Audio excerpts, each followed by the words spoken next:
Quero convidar a igreja agora a abrir suas Bíblias na carta de Paulo aos Colossenses.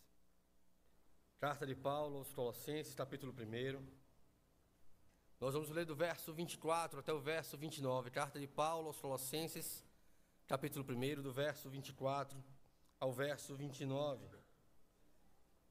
Diz assim a palavra do Senhor: Agora me regozijo nos sofrimentos por vós, e preencho o que resta das aflições de Cristo na minha carne, a favor do seu corpo, que é a igreja, da qual me tornei ministro de acordo com a dispensação da parte de Deus, que me foi confiada a vosso favor, para dar pleno cumprimento à palavra de Deus, o mistério que estivera oculto dos séculos e das gerações, agora todavia se manifestou aos seus santos, aos quais Deus quis dar a conhecer qual seja a riqueza da glória deste mistério entre os gentios, isto é, Cristo em vós, a esperança da glória, o qual nós anunciamos, advertindo a todo homem e ensinando a todo homem em toda a sabedoria, a fim de que apresentemos todo homem perfeito a Cristo.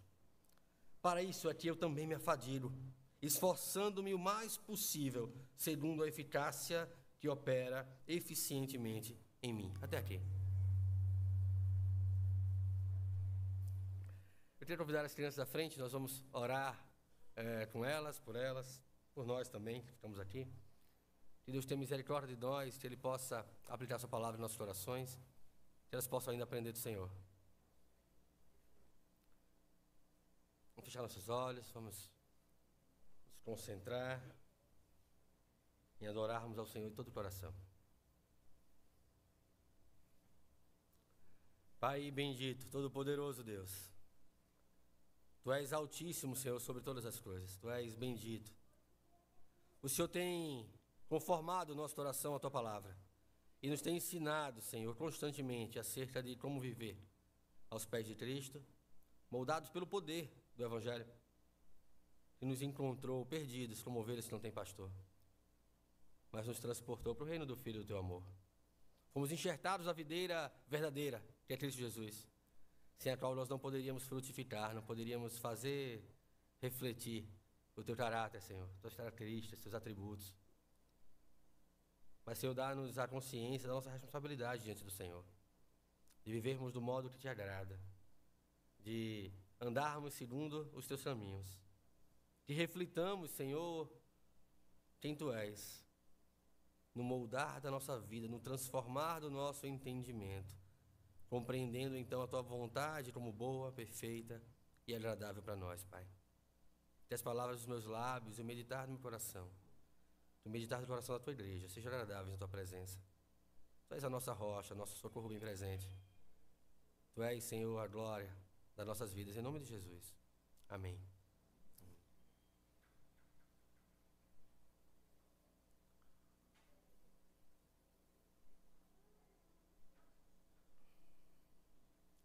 Meus irmãos, talvez vocês estejam pensando como Lucas, muitas vezes, no nosso culto doméstico: papai vai pregar sobre o que domingo? Sobre Colossenses. Ele, de novo?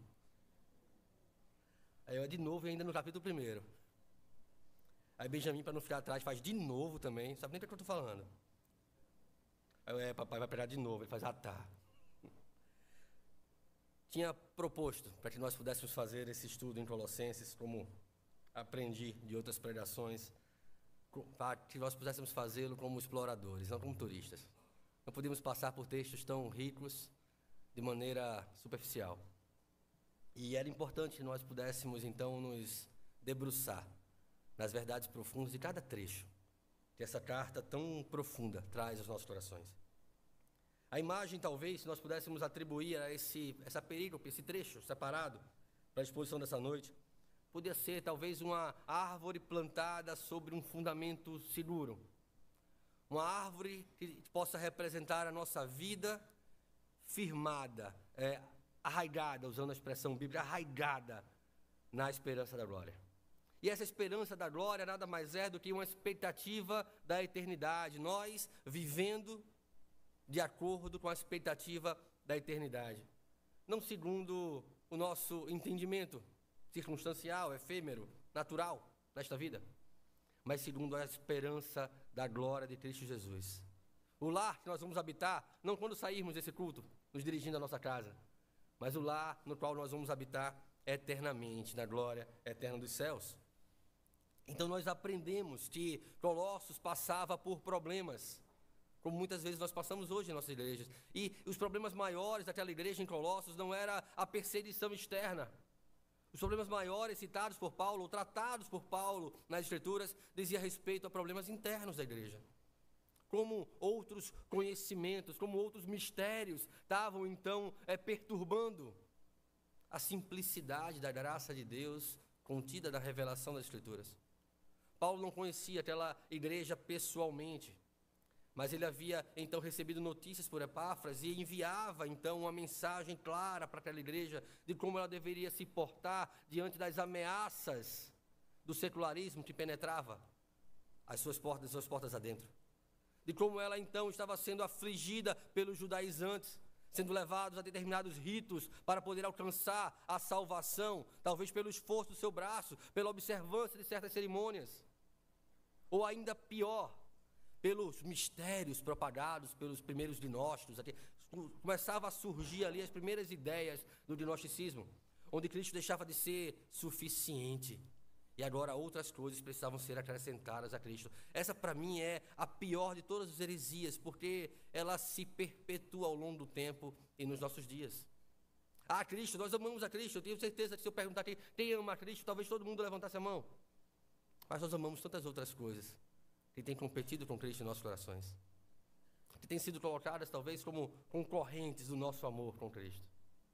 Porque o nosso coração é, como sugeriu Calvino, uma fábrica de ídolos. Nós temos produzido deuses à nossa imagem e semelhança. E então aqueles primeiros místicos, propagando a ideia de um conhecimento superior, um conhecimento elevado, sem o qual não poderiam alcançar a salvação, ele começava a comparar Cristo ou equiparar Cristo com anjos, manifestando ali ou propagando ali o culto a anjos como outras emanações de Deus. Cristo não era realmente Deus, não era plenamente Deus, mas era uma emanação de Deus, talvez a melhor, talvez a mais superior, a mais distante da carnalidade, mas ainda assim uma emanação como os anjos ou como qualquer outra coisa. Paulo então os adverte, falando de que Cristo é o único caminho, e talvez pudesse ser Paulo um explorador do conceito do sola Christus, propagado ali pela Reforma Protestante. Somente Cristo é o caminho que nos conduz à salvação, não há outro. Não adianta nós dizermos, eu acredito em Cristo, mas eu preciso disso para ter confiança. Eu acredito em Cristo, mas se eu não passar num concurso, eu não tenho segurança financeira.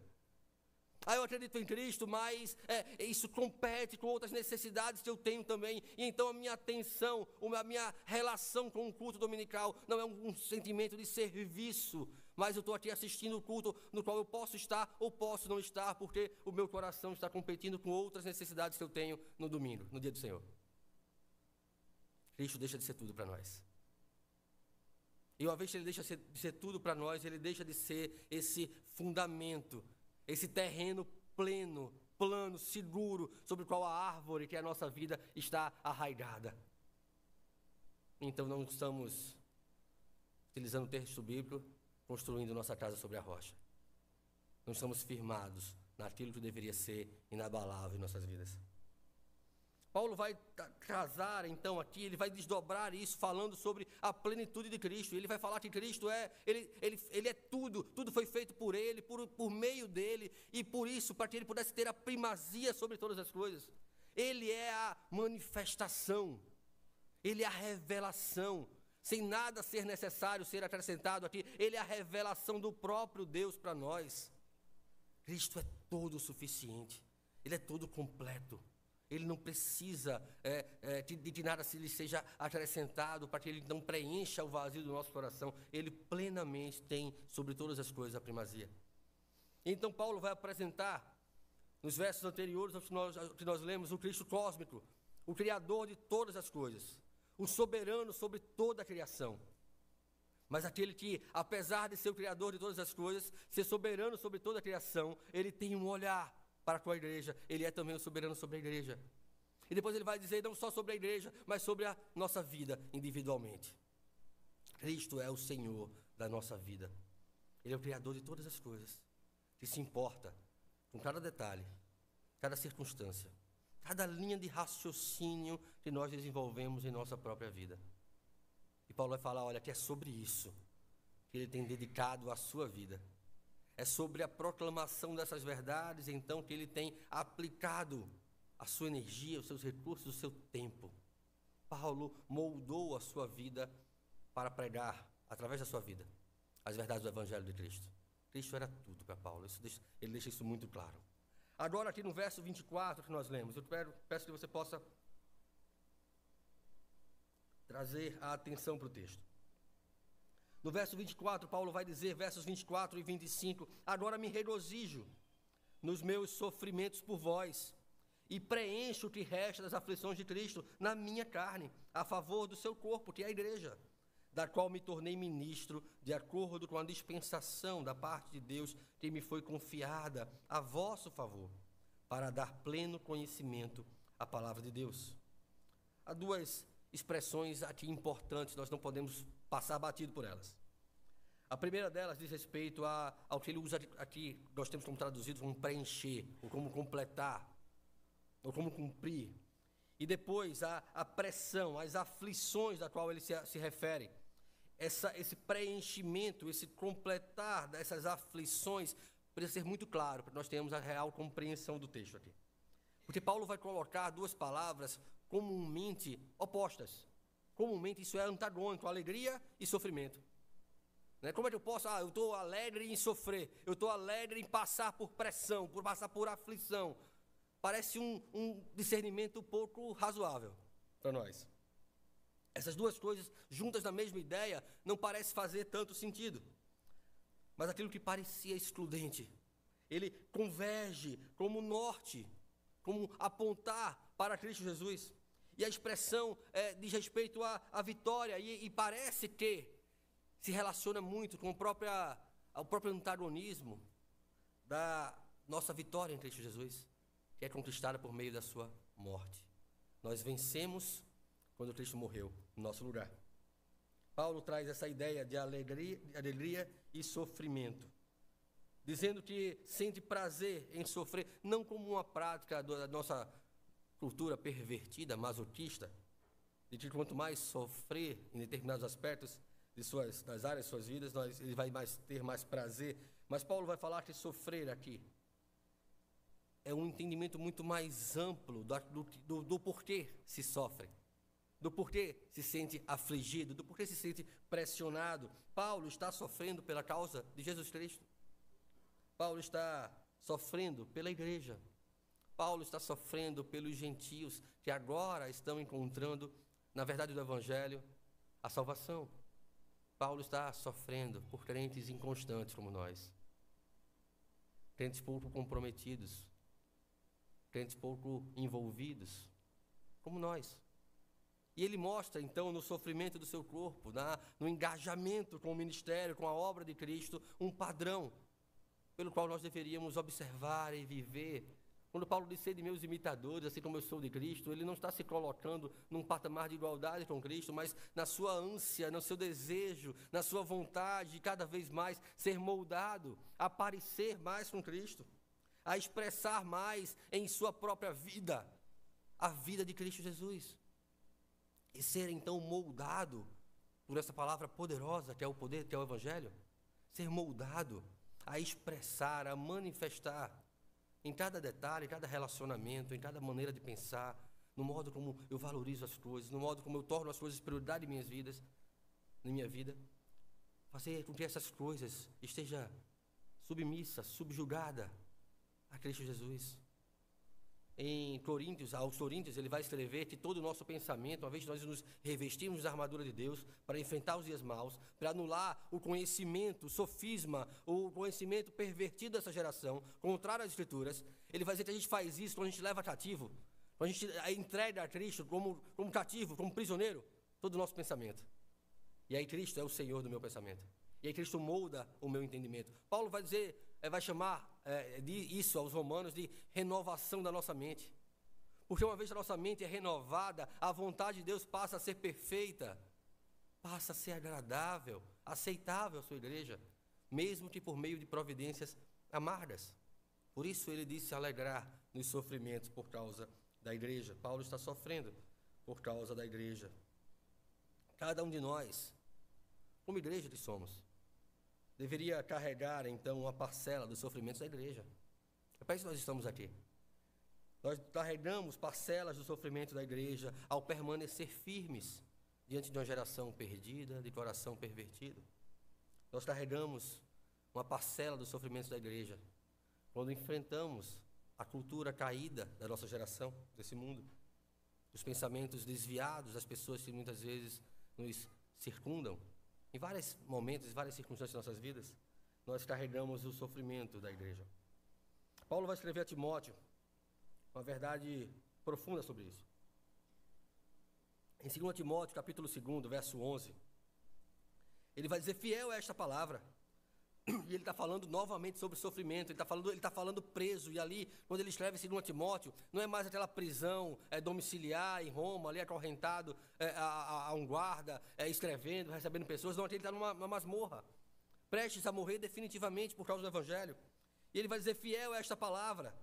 Se já morremos com ele, também viveremos com ele. Se perseveramos, também com ele reinaremos. Se o negarmos, ele, por sua vez, nos negará.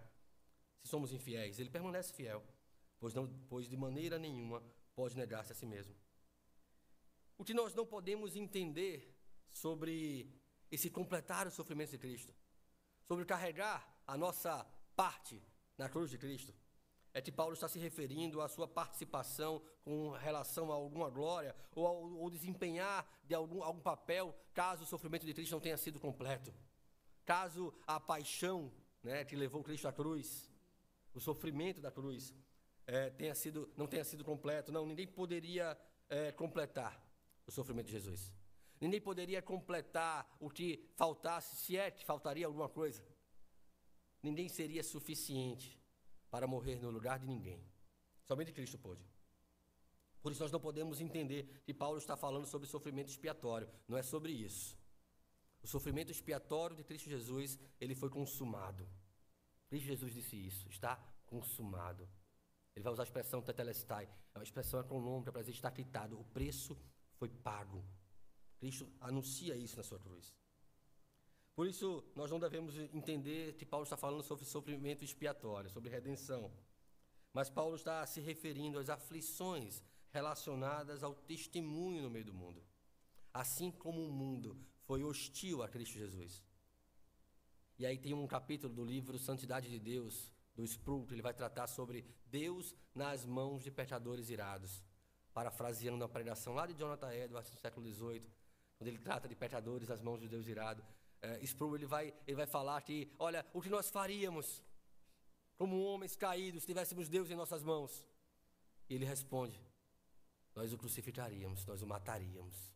Nós mataríamos Deus, porque o nosso coração vive sem Deus, sem Cristo, em oposição ao Criador, em guerra contra o Criador. Foi isso que aconteceu. Quando Cristo, então, foi entregue, quando Deus foi entregue nas mãos dos homens, o ódio dos homens, a inimizade dos homens, dos religiosos, inclusive, foi pegar Deus e colocá-lo sobre a cruz, por causa dos seus corações idólatras. Assim como o mundo caído perseguiu a Cristo, também fará com a sua igreja. Logo, as aflições de Cristo são heranças que nós também recebemos, quando recebemos a Cristo. São como flechas do inimigo dirigidas a Cristo, mas uma vez Cristo não está mais aqui no mundo, corporalmente, elas atingem a sua igreja. Elas são miradas no coração da sua igreja. Tem um trecho do livro do Peregrino, John Bunyan, que cristão está caminhando com seu amigo numa estrada, a caminho da cidade celestial, e essa estrada tem muros. E eles são levados a terem cuidados, porque por fora dos muros, o inimigo está lançando flechas para dentro dos muros, para tentar acertar os peregrinos que por ela passam. Nós estamos no mundo, sendo conduzidos pela palavra de Deus à cidade celestial. Nós estamos no mundo sendo conduzidos pela palavra de Deus à eterna glória dos céus e tenho certeza disso, que quanto mais conformados com Cristo, mais o mundo se fará oposição a nós. Mais a nossa cultura, a nossa razão, o nosso pensamento não encontrará lugar no meio dessa geração perdida. E isso fará com que nós venhamos a ser humilhados, escanteados, nós seremos transformados em chacota. Não é assim que acontece? Até circunstâncias mais duras que cristãos passam em outros países, perseguidos acerca de prisão, perda de seus bens e até a morte. São flechas do inimigo dirigidas a Cristo, mas que agora se destinam aos cristãos. O verso 24, que nós lemos, eu queria que pudéssemos ler juntos agora. Agora me regozijo nos meus sofrimentos por vós, e preencho o que resta das aflições de Cristo na minha carne, a favor do seu corpo, que é a igreja. Meus irmãos, as aflições são como essas setas do mundo caído. São como chacotas, são como humilhações, são como cadeias, prisões e morte, nas quais cada um de nós cristãos estão sujeitos, todos os dias.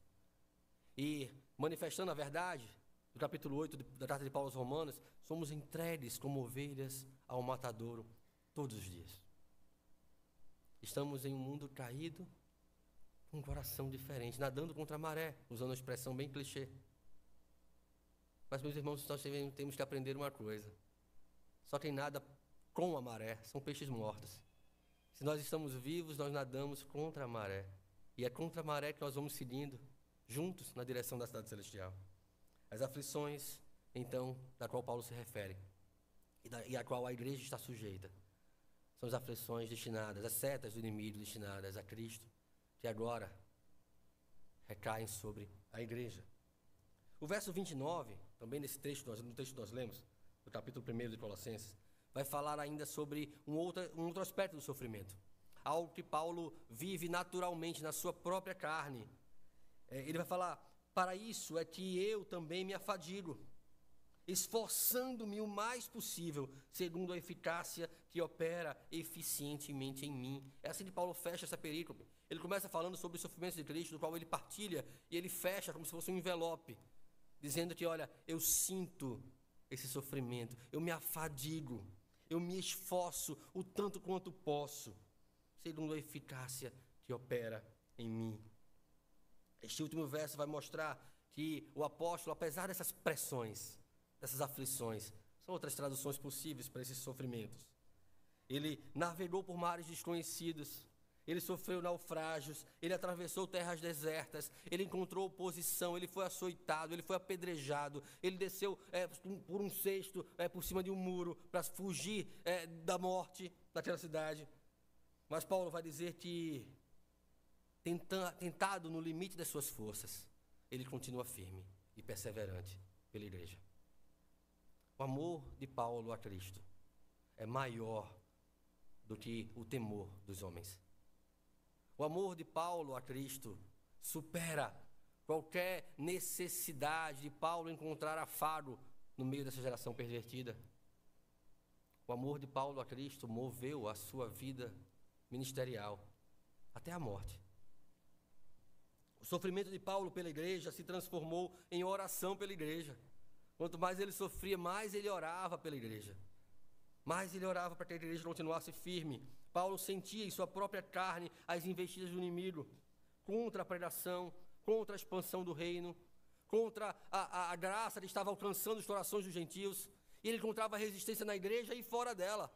E ainda assim, ele permanecia perseverante em todo o tempo, buscando que Cristo fosse conhecido, anunciando que a palavra de Deus era a verdadeira e que eles não deveriam fugir da simplicidade do Evangelho, não deveriam colocar outras coisas como acessórias à verdade do Evangelho, que Cristo era todo o suficiente para a vida deles. Meus irmãos, Paulo mostra para nós e nos ensina isso de maneira muito clara no texto, que sempre que houver líderes na igreja, comprometidos, na família, comprometidos com a disposição de entregar-se pela igreja, pela família, lutar mental e espiritualmente por ela, haverá investida do inimigo. Haverá dificuldades. Haverá pressão por parte desse mundo caído. Em segundo lugar, Paulo coloca que cada agenda do culto está contido na aplicação abrangente do texto. Cada agenda de culto concorre com o mundo caído, cheio de oferta de entretenimento. Podemos trocar o culto a Deus pela praia, passar o dia na praia. Por que não? Nós merecemos. Eu mereço, eu posso, eu vou. Podemos trocar pelo futebol. Não se você torce pelo esporte, está meio ruim de trocar pelo futebol ultimamente. Podemos trocar pelo cansaço. Estou tão cansado, foi uma semana tão dura. Vou cultuar a Deus não, vou ficar em casa. As programações que nós ofertamos para promover comunhão, para promover evangelismo, para promover o propagar do evangelho, vai sofrer baixas até se executar. Porque a pressão do mundo vai tentar comprimir a igreja a não se expandir. A pressão das circunstâncias de nossas vidas vão tentar nos limitar a não expandir o reino de Deus, a não anunciar o reino de Deus, a não preservar e priorizar a comunhão com a igreja.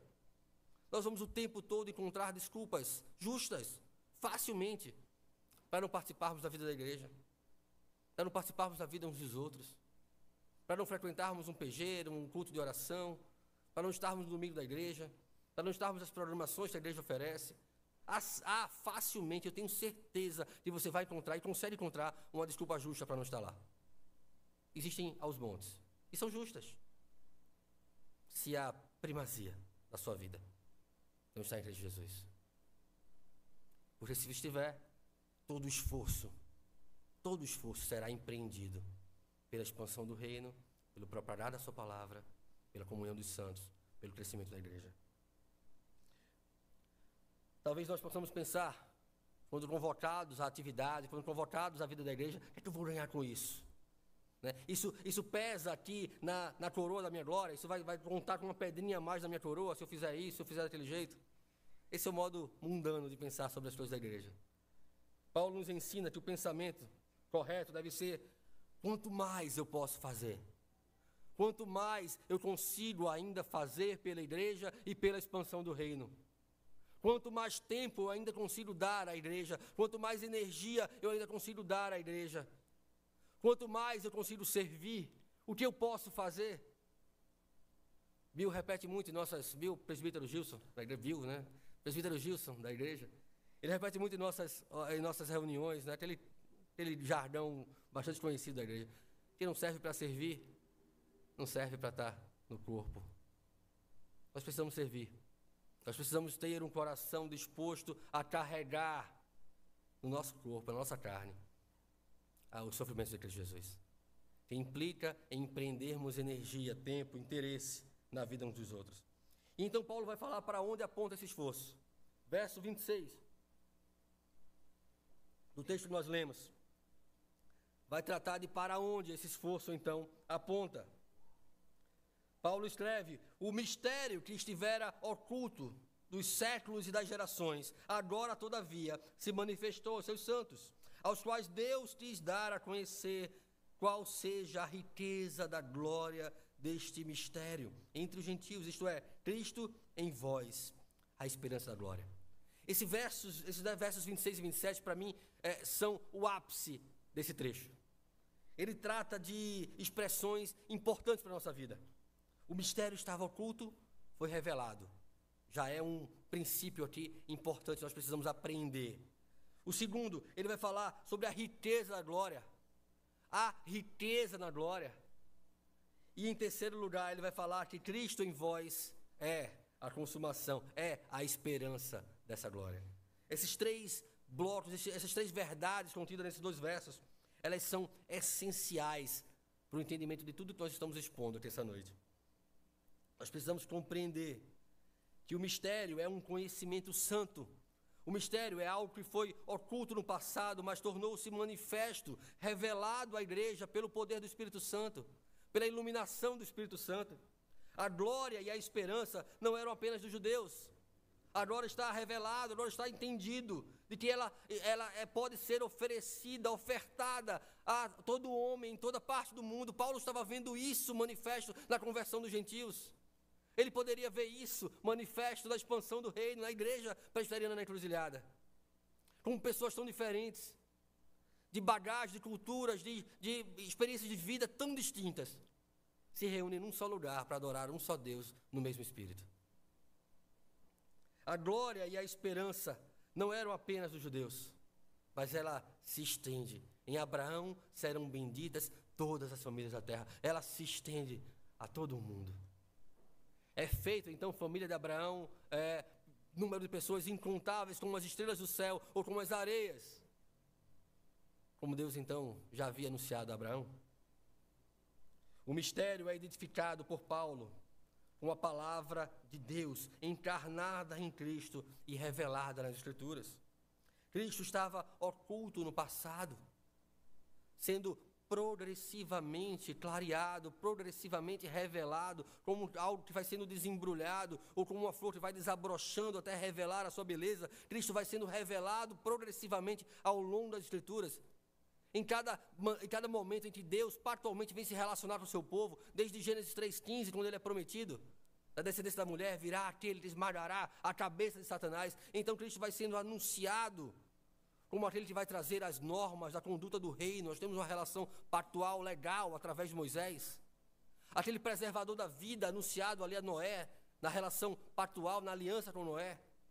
Com Abraão também, em que formaria-se um só povo. Aquele rei anunciado a Davi: eu te darei casa, eu te darei um descendente que reinará para sempre. Perceba que Cristo vai desabrochando nas Escrituras como o preservador da vida, como o líder de um só povo, que tem leis, tem regras, que há uma conduta para esse reino, que ele será o rei que reinará para sempre. Toda a Escritura vem anunciando, vem desabrochando, vem revelando aquilo que haveria de ser manifesto, então, quando Cristo encarna, quando ele tabernacula, quando ele habita no meio do seu povo.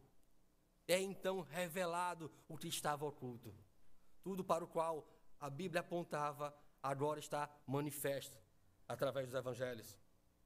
Cristo, então, é progressivamente revelado pela palavra de Deus, manifesto em sua encarnação. Ele é revelado na igreja e anunciado por nós, pela igreja, junto, ligado com o nosso procedimento, com a nossa maneira de viver.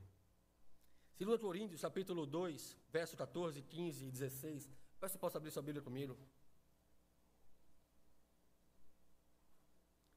2 Coríntios, capítulo 2, versos 14, 15 e 16. Diz assim a palavra do Senhor: graças, porém, a Deus, que em Cristo se nos conduz em triunfo e por meio de nós manifesta em todo lugar a fragrância de seu conhecimento. Perceba uma coisa nesse verso 14. Por meio de nós, ele manifesta a fragrância desse conhecimento. Que conhecimento é esse? Cristo nos conduzindo em triunfo. O poder do Evangelho, a promessa do Evangelho é manifesta no meio, através do procedimento da sua igreja. E no verso 15 ele vai explicar sobre isso. Porque nós somos para com Deus o bom perfume de Cristo, tanto nos que são salvos, como nos que se perdem. Para com este, cheiro de morte, para com aqueles, aroma de vida para a vida. Quem, porém, é suficiente para essas coisas? Perceba que Paulo vai atribuir aqui, falando aos Coríntios, a nós, a igreja, a responsabilidade de manifestar o bom perfume de Cristo. E ele vai dizer mais: olha, esse perfume vai ter um cheiro específico para aqueles que são parte do corpo. Vai ser revelado a boa fragrância, cheiro de vida. Mas para aqueles que não são, será manifestada a condenação, o porquê do justo juízo de Deus. É então revelado. Quem, porém, é suficiente para essas coisas? Termina Paulo com esta pergunta no verso 16. Ainda assim, meus irmãos, com essa verdade oculta no passado, ela continua oculta no coração de muita gente. A profundeza do poder do Evangelho, o alcance do amor de Deus, continua oculto no coração de muita gente. Por isso, momentos como este os meninos puderam experimentar, indo para outra cidade para pregar o Evangelho. Por isso, momentos que nós podemos experimentar, onde nós estivermos, nas oportunidades que nos são dadas, são essenciais para que nós venhamos a manifestar o bom perfume de Cristo. A nossa conduta vai respaldar a nossa fala. Devemos andar como falamos. Devemos viver como professamos. Mas devemos professar. E a nossa conduta, o nosso viver, o nosso andar vai testemunhar de que aquilo que nós estamos falando é verdadeiro. Por causa da cegueira espiritual que vivem sem a iluminação do Espírito, o mundo caído não pode revelar outra coisa senão as características de uma geração corrompida, uma geração de mente caída, desviada da verdade do Evangelho. Em 2 Coríntios, no capítulo 4, verso 3, no mesmo livro, Paulo escreveu ainda: mas se o nosso Evangelho ainda está encoberto, é para os que se perdem que está encoberto, nos quais o Deus deste século cegou o entendimento dos incrédulos para que lhes não resplandeça a luz do Evangelho da glória de Cristo, o qual é a imagem de Deus. Porque não nos pregamos a nós mesmos, mas a Cristo Jesus como Senhor, e a nós mesmos como vossos servos, por amor de Jesus. Porque Deus, que disse: das trevas resplandecerá a luz, Ele mesmo resplandeceu em nosso coração, para a iluminação do conhecimento da glória de Deus na face de Cristo Jesus. Deus foi anunciado aos nossos corações. Ele mesmo fez iluminar o nosso coração para nos mostrar que não havia salvação para a nossa vida em nós mesmos, que nosso destino sem Deus conduzia à morte, que nós precisamos de Cristo, nós carecemos da glória de Deus, nós devemos nos apegar ao escape, à salvação, que não pode ser ofertada por nenhum outro homem, por nenhuma outra coisa que eu possa conquistar nessa vida, mas tão somente por aquilo para o qual eu fui conquistado, que é Cristo Jesus. Não há outro meio, é Cristo Jesus em nós. Cristo Jesus vivendo em nós, essa é a esperança da nossa glória. A esperança não está na igreja, não está no pastor, não está na liderança. A esperança da nossa glória está em Cristo Jesus, que habita em nossos corações através do seu Espírito. Esse conhecimento não pode ser acessado pela iniciativa humana. Esse conhecimento não é fruto da sabedoria humana, nem as muitas ciências, nem mesmo as muitas religiões, nem os mistérios de qualquer geração podem alcançar tamanho conhecimento. Esse conhecimento é espiritual. Ele é dado pelo Espírito Santo, pela habitação do Espírito Santo no coração da sua igreja. Não há outro meio. O verso 27 do capítulo 1 de Colossenses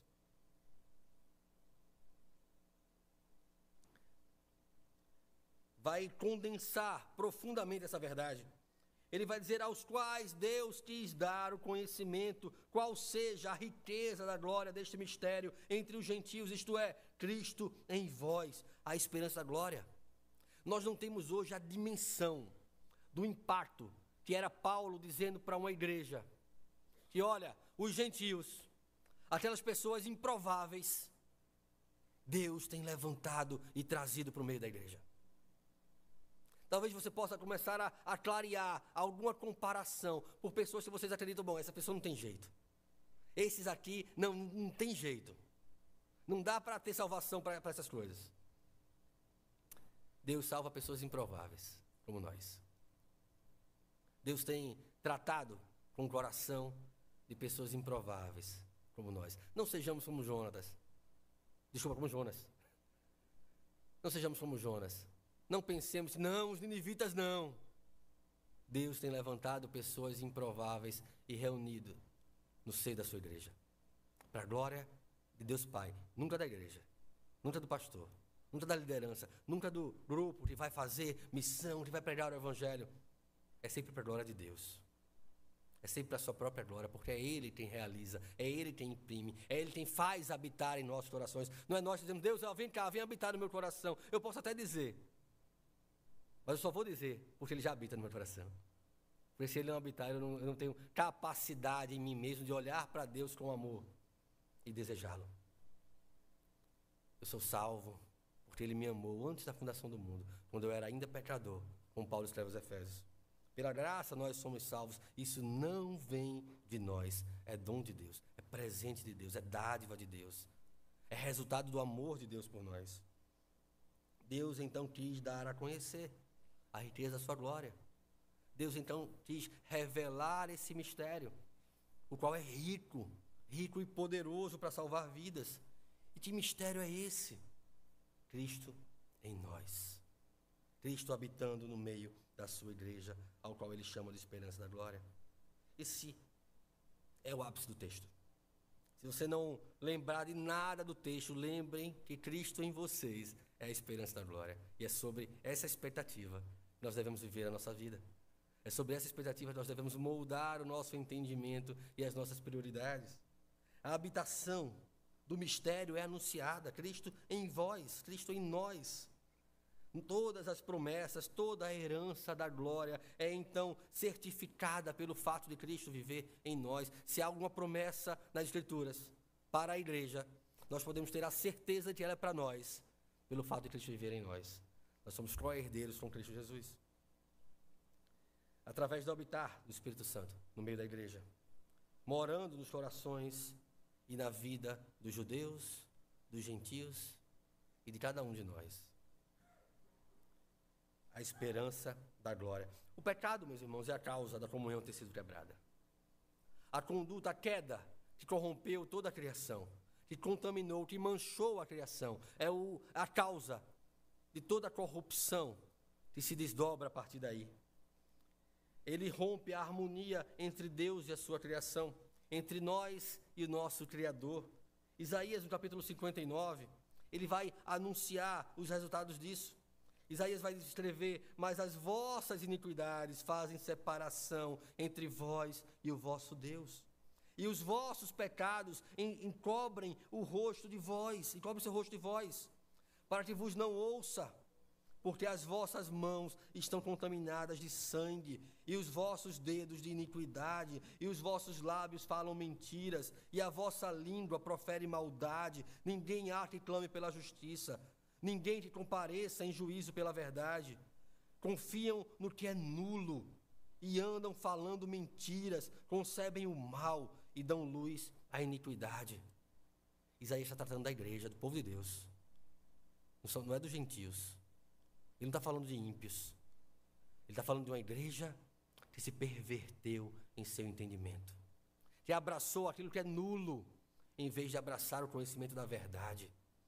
De uma igreja que, como trata todo o livro de Isaías, que está se deixando moldar, está se deixando parecer com o Deus que adoram, um toco sem vida.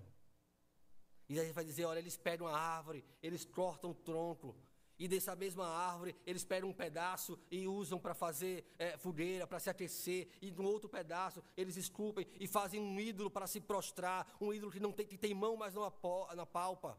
Tem boca, mas não fala. E eles estão se tornando como esse ídolo, como um toco, sem vida. Uma igreja que abraça o conhecimento nulo, a parte das Escrituras, se torna uma igreja sem vida. Se torna como um toco. Mas a promessa de Deus por meio do profeta é que do toco Deus fará brotar os seus remanescentes. Da fundação do mundo, para abraçar o evangelho, porque foi por nós que Cristo morreu. Foi por esta igreja que Cristo morreu. Para fazer-nos um, judeus, gentios, presbiterianos, um só corpo, onde Cristo é o cabeça de toda a igreja. O pecado só produz mais pecado. É abismo chamando mais abismo. E nós muitas vezes cavamos esses abismos com as nossas próprias mãos. Foi feito inimizade entre nós e Deus. Eu queria trazer 4 pontos importantes sobre como Deus tem conduzido a história da nossa reconciliação. Então lá, no primeiro ponto, em Gênesis 3, verso 23, diz o Senhor Deus, por isso, o lançou fora do jardim do Éden, a fim de lavrar a terra de que ele fora tomado. Percebam, aqui no Gênesis 3, nós temos toda a narrativa da queda. No primeiro verso, a serpente vai ter com a mulher, e então eles consumam o pecado. E então, consumido o pecado, vem Deus, eles estão envergonhados, eles se afastam de Deus, essa é a consequência do pecado. Eles se afastam de Deus, eles se escondem de Deus, como nós, quando pecamos, nos escondemos daquilo que nos condena, nos escondemos das pessoas que conhecem o nosso pecado e que a gente sabe que vai nos exortar, a gente foge delas, foge do contato, que a gente não quer ser cutucado naquilo que dói no nosso coração, a gente sabe que está errado. Então Adão e Eva se escondem, Deus vai tratar com eles. E o lugar onde Deus fazia manifestar a sua presença é então separado do homem. O homem é expulso do Éden. E depois nós vamos Deus escolher então um lugar. Olha só, vocês foram expulsos do Éden, mas eu prometi vida. Vocês sabiam que comendo da árvore do conhecimento do conhecimento do bem e do mal, vocês certamente morreriam? Essa era a consequência do pecado. Paulo vai falar que o salário do pecado é a morte, mas da promessa de Deus, quando Deus está sentenciando a mulher, ele vai dizer, olha, apesar, em outras palavras, apesar da morte ser a consequência do pecado, você terá filhos, com dores, mas terá filhos. A vida será preservada, porque eu vou levantar a minha igreja, eu vou novamente habitar com ela. Em determinado momento do tempo e da história, nós vemos Deus escolhendo um lugar para manifestar a sua presença no Sinai. Moisés reúne o povo, Deus vai manifestar a sua presença no Sinai, e ele manifesta. Moisés e Arão sobem como intermediários, como mediadores de Deus e o povo, porque o povo está em pecado. Depois, isso lá em Gênesis 19, no verso 18, o texto vai dizer, todo o monte Sinai fumegava, porque o Senhor descera sobre ele em fogo. A sua fumaça subiu como fumaça de uma fornalha, e todo o monte tremia grandemente. Depois de manifestar-se no Sinai, esse Sinai vai se tornar um Sinai ambulante, o tabernáculo. Deus continua se manifestando no meio do seu povo, no meio da igreja, através do tabernáculo. Onde estava o povo de Deus, estava o tabernáculo do Senhor. E a palavra de Deus diz que Deus abençoava o seu povo por meio da sua presença. Depois esse Sinai ambulante vai ter um lugar fixo, o templo.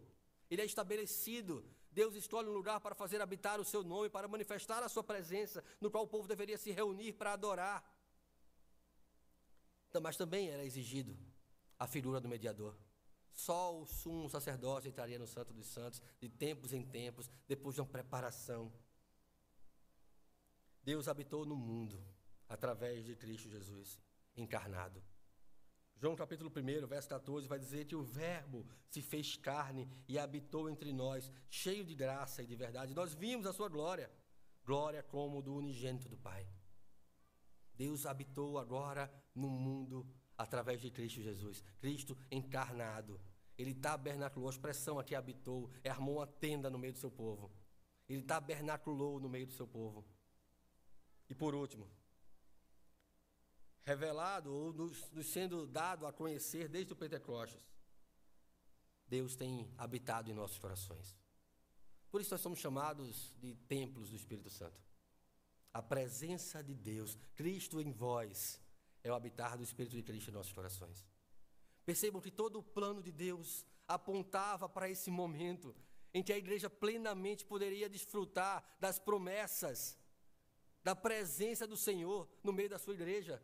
Mais do que isso, nós fomos feitos templos do Espírito Santo.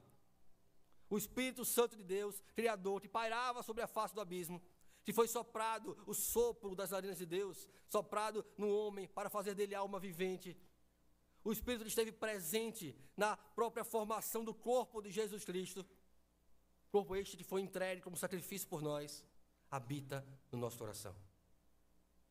É o poder de Deus habitando em nós. Paulo vai escrever aos Efésios, capítulo 2, verso 17, dizendo, e assim habite Cristo no vosso coração, pela fé, estando vós arraigados e alicerçados em amor, a fim de poderes compreender, com todos os santos, qual é a largura e o comprimento e a altura e a profundidade, e conhecer o amor de Cristo, que excede todo entendimento, para que sejais tomados de toda a plenitude de Deus. Perceba que a expressão plenitude de Deus, Paulo usou lá em Colossenses, para dizer que este era Cristo, para que sejais tomados de Cristo, de toda a plenitude de Deus, Cristo em vós, por meio do Espírito Santo, que agora habita em nossos corações. Toda a plenitude, então, entregue por nós pela morte, triunfando na ressurreição para a vida, nos revela o mistério do plano divino. Antes oculto, agora manifesto, agora revelado. Neste momento, pregado à igreja. Agora aplicado pelo Espírito Santo em nossos corações. Agora moldando a nossa vida, eficazmente moldando a nossa vida, nos fazendo perseverar, nos dando a capacidade de resistir às tentações, nos dando a capacidade de vencer os sofismas, o conhecimento do mundo, que não converge com o conhecimento do Senhor. Toda a plenitude, Cristo em nós é a esperança da nossa glória. Paulo chama este mistério de riqueza da glória. Nós não somos pobres, nós somos ricos. Sem Cristo, nós somos miseráveis. Todos os tesouros dessa geração não podem comprar a nossa redenção. Todo conhecimento do mundo não pode nos conduzir ao céu. Estamos sem Cristo mortos, perdidos, carentes. Cristo é a riqueza da nossa glória. Paulo vai escrever aos Romanos, no verso 23 do capítulo 3, pois todos pecaram e carecem da glória de Deus. Todos pecaram. Que glória é essa? Cristo é a riqueza da glória. Sendo justificados gratuitamente, verso 24, por sua graça, mediante a redenção que há em Cristo Jesus. Percebam, tudo aponta para Cristo. Toda a Escritura aponta para a revelação da nossa salvação. Tudo que o mundo viveu até aqui, Deus moveu a história e o tempo para que nós pudéssemos ter um encontro com o nosso Salvador e pudéssemos por Ele ser encontrados. Nós já estávamos perdidos, Deus nunca esteve perdido. Nós é que fomos encontrados, então fomos salvos, então fomos libertos. Mas fomos libertos para uma nova vida, fomos libertos para uma nova conduta. Paulo vai tratar, então, nos últimos versos do texto, no verso 28 do texto, do produto dessa esperança. Se Cristo é a esperança da glória, se Cristo está habitando em vós, se Ele está em vossos corações, isso precisa produzir alguma coisa. Isso precisa expressar alguma coisa. Para que conhecer Cristo? Para que conhecer profundamente esse amor? Para que nos relacionarmos então com esse amor, se Ele não produz nada em nós? Será que conhecemos? Será que vivemos Cristo? Será que estamos plenamente seguros de que Cristo está habitando em nossos corações?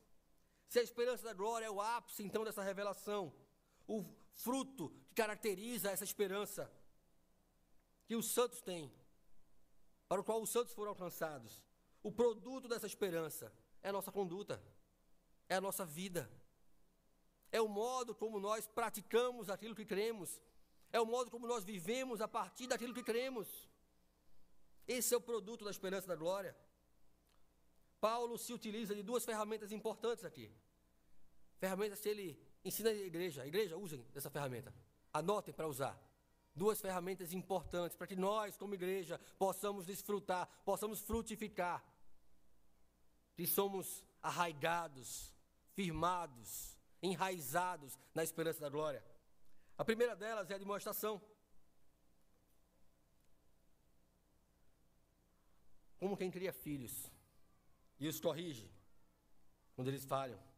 O apóstolo, costumeiramente, ele se vê responsável por corrigir a conduta errada da igreja. Nós somos responsáveis por corrigir a conduta errada dos nossos irmãos. Porque o elo fraco, ele é a fraqueza da igreja. Nós precisamos perseverar unânimes no Senhor, unidos no Senhor. A demonstração é uma ferramenta da igreja, não é uma ferramenta do conselho para disciplinar quem está em pecado, quem está em pecado. É uma ferramenta da igreja, de todo o corpo de Deus, que admoesta uns aos outros, corrige uns aos outros, para que estejamos unidos na mesma fé, no mesmo amor, com o mesmo coração, com o mesmo empenho, na mesma verdade. Onde eu sou fraco, eu tenho um irmão que é forte, onde eu sou forte, eu tenho um irmão que é fraco, e juntos, unidos, nós podemos crescer, progredir em santidade. Paulo, então, mostra como corrigir condutas equivocadas da igreja, práticas que não correspondem ao padrão de Cristo, contra as mentiras do inimigo, que muitas vezes entram pelos portões da igreja, com ideias secularizadas, pervertidas, de uma geração progressista, feminista, todos os istas que vocês conseguirem colocar. Outra ferramenta importante, da qual Paulo trata aqui, é o ensino. Não adianta corrigir depois que erra, se você não ensinar que não se deve errar. Ensinar a todo homem em toda sabedoria. É isso que Paulo está dizendo aqui. E essa toda sabedoria a que ele se refere é o conhecimento de Deus. Ensinar a todo homem o conhecimento de Deus. Ferramenta da igreja. Ferramenta de cada PG, de cada grupo de discipulado, de cada reunião de crente, de cada reunião de oração, de cada momento diante da pregação, de cada classe de EBD, ferramenta da igreja, ensinar o que deve ser feito, ensinar quem é Deus, ensinar o que Deus requer de nós, ensinar como deve ser a nossa conduta, e então cada vez mais, ou cada vez menos, usar a demonstração. Se o ensino é consistente, se o ensino está gerando fruto, quanto mais ensino, mais se aprende, mesmo a gente precisa de correção. Há quem diga que um bom púlpito esvazia o gabinete. Se o púlpito é forte, se as pessoas aprendem, entendem, sabem como viver, precisam menos de gabinetes para serem corrigidas. E talvez mais gabinetes para serem ensinadas ainda mais. Os cristãos precisam ser ensinados sobre a doutrina e sobre a vida, sobre a palavra de Deus e sobre o modo de viver, para que não sejam então arrastados por falsos profetas, para que não sejam então conduzidos por falácias, por conhecimentos mentirosos. Às vezes parece fazer sentido, mas não condiz com a palavra do Senhor. Paulo vai dizer que a igreja precisa crescer, e não essas coisas no meio da igreja. Para Paulo, claramente, o cristianismo não eram os livros e a doutrina, mas as vidas. Mas ele também entendia, e ele deixa isso muito claro para a gente, que a vida é baseada na doutrina, nos livros, da Escritura, na palavra do Senhor. Doutrina sem vida é legalismo. Vida sem doutrina é euforia, não é cristianismo. Nós precisamos ter uma fé prática, uma doutrina prática. Aquilo que eu creio tem que ser consecutivo daquilo que eu vivo, do modo como eu vivo. Tem que ser acompanhado com o meu procedimento. Não foi essa a exortação de Deus a Caim? Se procederes bem, não é certo que serás aceito? Meus irmãos, o nosso procedimento está ligado à nossa adoração. A adoração sem procedimento é rejeitada por Deus. Não interessa ao Criador. Se você adora de lábios, mas o coração está desviado do Senhor, Deus diz a você que o que Ele quer não é sacrifício. O que Ele quer é obediência. O que Ele requer de nós é obediência. Foi assim que Samuel exortou a Saul. Obediência eu quero, não sacrifício. Sacrifício é consequência. A adoração a Deus é uma consequência de uma vida cheia do Espírito Santo. Desejo de estar no culto dominical é a consequência de uma vida cheia do Espírito Santo, cheia de amor por Deus, cheia de amor por Cristo Jesus. E então apresentar todo o homem perfeito. A expressão grega usada aqui não se refere à perfeição sem pecado, como muitas vezes é propagado por aí, mas maduro, moral e espiritualmente, preparado para servir de conduta no meio de uma geração perdida.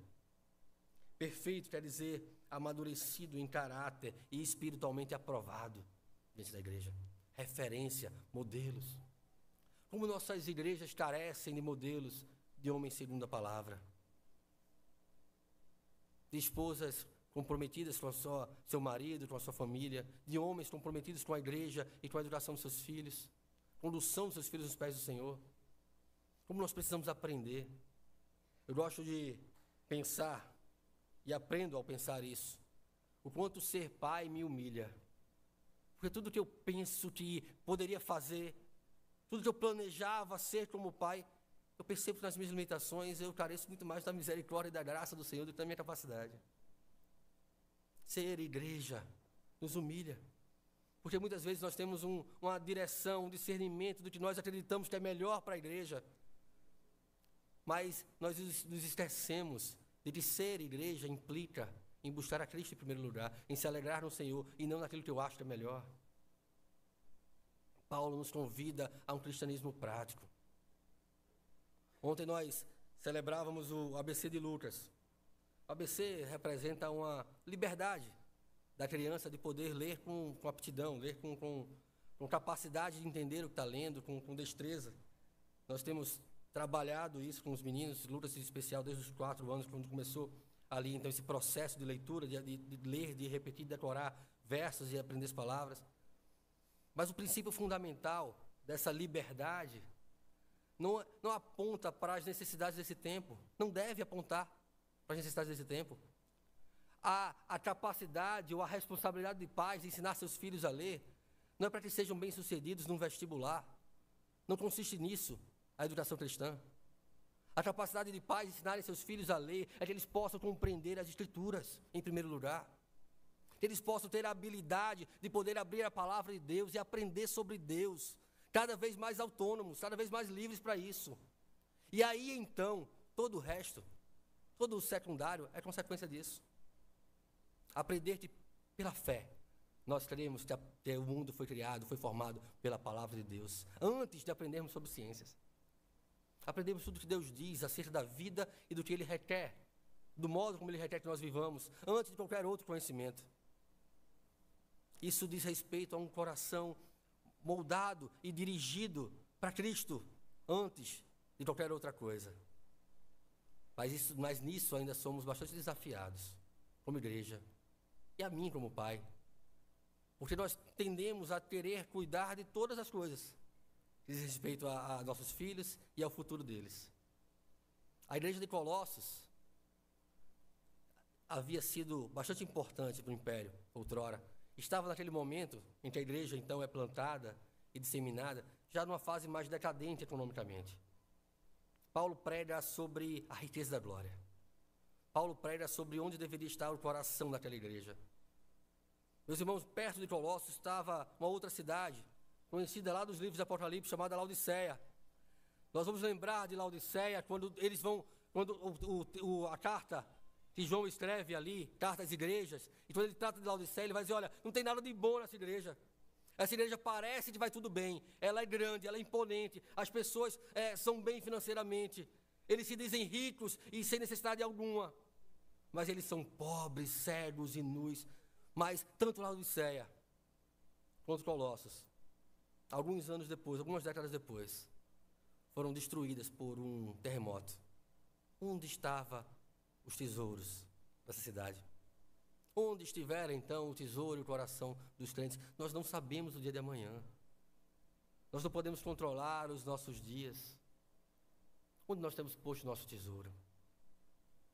A riqueza das nossas vidas está na glória de Deus, ou na nossa relação com esse tempo, ou nos fundamentos, com o rudimento desse mundo.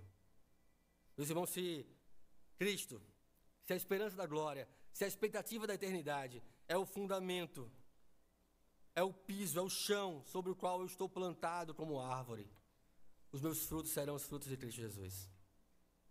Mas se temos plantado na carne, como Paulo vai escrever aos Gálatas, não se deixe enganar, de Deus não se zomba. Aquele que planta da carne colherá corrupção, mas o que planta no Espírito, do Espírito colherá a vida eterna. A minha expectativa é que nós possamos aprender da palavra do Senhor e firmar na esperança da glória, na convicção de uma eternidade com Deus, as nossas vidas. E então que a nossa atitude como igreja reflita não um coração apegado às coisas desse mundo, mas um coração certo de que nós vivemos aqui para a glória de Deus. E se acordamos de manhã, a glória de Deus é revelada a nós. A glória de Deus é manifesta em nossos dias, cuidando de cada circunstância, do pão de cada dia, do nosso lar. Mas se não acordarmos amanhã, nós estaremos plenamente e eternamente diante da glória de Deus Pai. Isso é convicção da eternidade. E aí não importa o que deixamos para trás. E aí não importa este mundo. Deus vai continuar governando soberanamente sobre todas as coisas. Mas nós vivemos na perspectiva do reino, da glória eterna dos céus. Vamos orar ao Senhor, vamos fechar nossos olhos.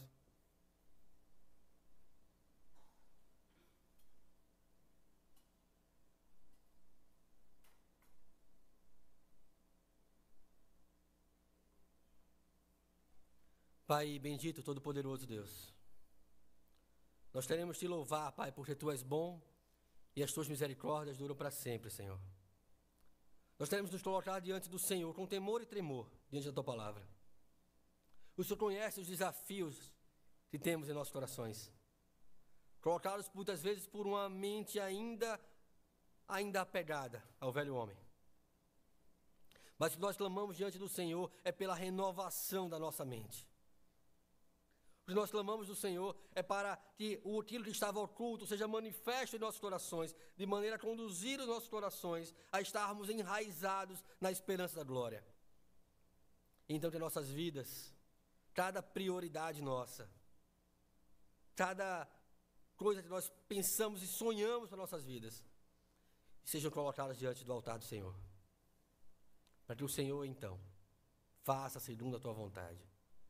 Mas não queremos estar omissos a essas coisas. Queremos estar comprometidos. Até a última energia, com todo o esforço, como Paulo nos ensina, compartilhando do sofrimento, das aflições, da pressão de viver um cristianismo em um mundo hostil ao Evangelho. Mas ainda assim viver um cristianismo. Porque nós, como escreve o autor de Hebreus, nós não somos aqueles que retrocedem para a perdição. Somos, entretudo, da fé, para a preservação da alma. É assim que nós cremos, Senhor. E assim seja a tua palavra em nós, em nome de Jesus. Amém.